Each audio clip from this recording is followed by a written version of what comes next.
Hello all and welcome to another Caffeinated Mid video. It's Art here with day 18 of Video Palooza. This is my 1 year in thoughts for the PlayStation Portal.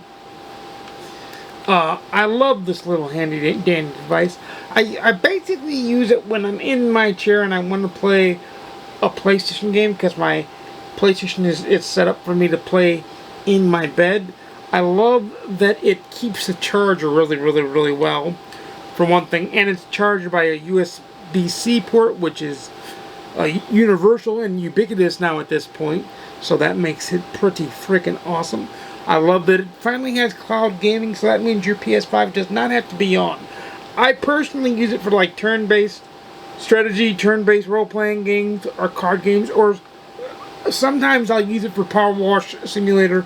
I don't use it for anything heavily intensive like MLB The Show, or WWE 2K26 or 007 First Light or anything that is reactionary, because the latency in this being over Wi-Fi is a factor in games where speed and precise button presses are a necessity. But I do love that it feels like a DualSense. It is basically a DualSense with the screen in your hand. I love that it's amazing. I love that it's awesome, and I love that I can just do it and turn it on, get a little gaming session in while watching TV, not having to turn on the big mother console. That's pretty awesome in my opinion, because sometimes you just don't want to turn on your console. It's like, I just want to do a quick dip in, dip out of Slay the Spire or Balatro and rock and roll. It's super easy. I'll show you what it looks like when it's turned on, just to show you. And I might even do a little bit of like Slay the Spire for you.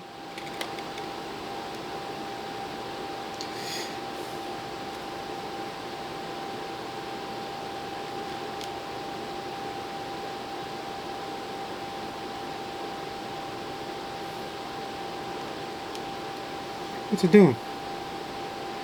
Yoo-hoo.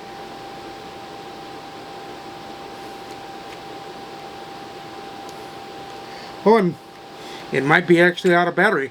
I'll have to charge it tonight and see what's going on, but I didn't know that.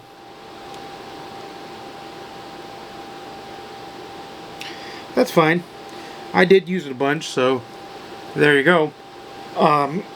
But I will charge tonight and I will report back. But it's just really freaking cool and really awesome. It feels like a DualSense in your hand, even though it's a bit wider. And the screen is very clear, very good, very awesome. The battery lasts a super long time, because I have the brightness at about a half to a little bit over. Yeah, about a little bit less than half, about 45 to 50%, so that saves on battery life too.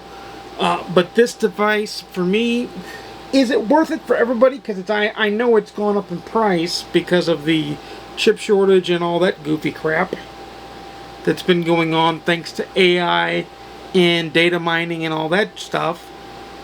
But I do love it. I do think it's an amazing device.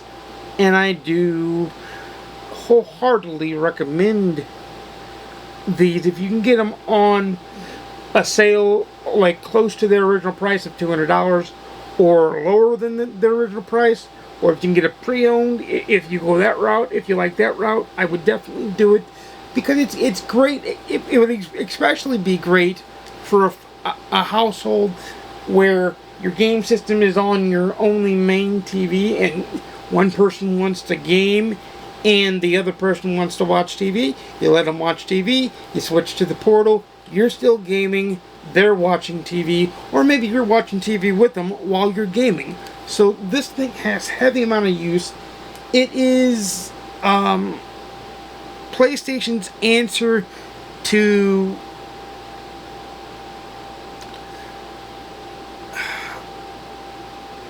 a handheld for this point. I don't want to call it a handheld because it has to be close to your device to use it. Like, you can use it over Wi-Fi, but if you take it out and use it over Wi-Fi, the connection's real spotty. So it's best to leave it like in your home. It's best for the use case scenarios that I suggested, but it is really good. I give this little chugger a 8.5 out of 10. It doesn't. It gets points because sometimes latency will drop off in connection to Wi-Fi. If you get Sony's end, will drop off because my Wi-Fi is actually pretty strong in my house, especially in my room, since the router is actually in my room.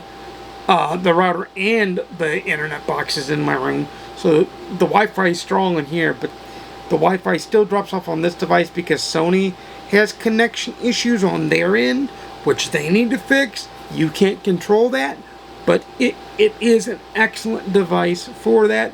I'm going to go plug it up. It's a 7.5 out of 10, or an 8.5 out of 10 for me. Not a 7.5, an 8.5 out of 10 for me. It is a use case scenario. If you can find a super use case for you to use it, then I would use it. It only connects to the PS5, so you have to have a PS5 to use it, and a PlayStation Plus account to use Cloud Play like I like to use all the time. But it's just awesome. I love this device. But until next time, guys, this is where I normally say, well, leave in the comments down below if you want to, if you're interested in me doing a deeper dive into the PlayStation Portal, or if you have questions for the PlayStation Portal, leave those comments in the comments down below. I'll open the floor to you guys now, and this is where I normally say, you know I make videos every Monday, Wednesday, and Saturday at 12:30 p.m. Central, 10:30 a.m. Pacific, 1:30 p.m. Eastern. Please like, comment, subscribe if you want to see more. Please ding the notification bell to be notified when I upload a video. And without further ado, happy gaming, happy TV watching. I'll see you again soon, and peace.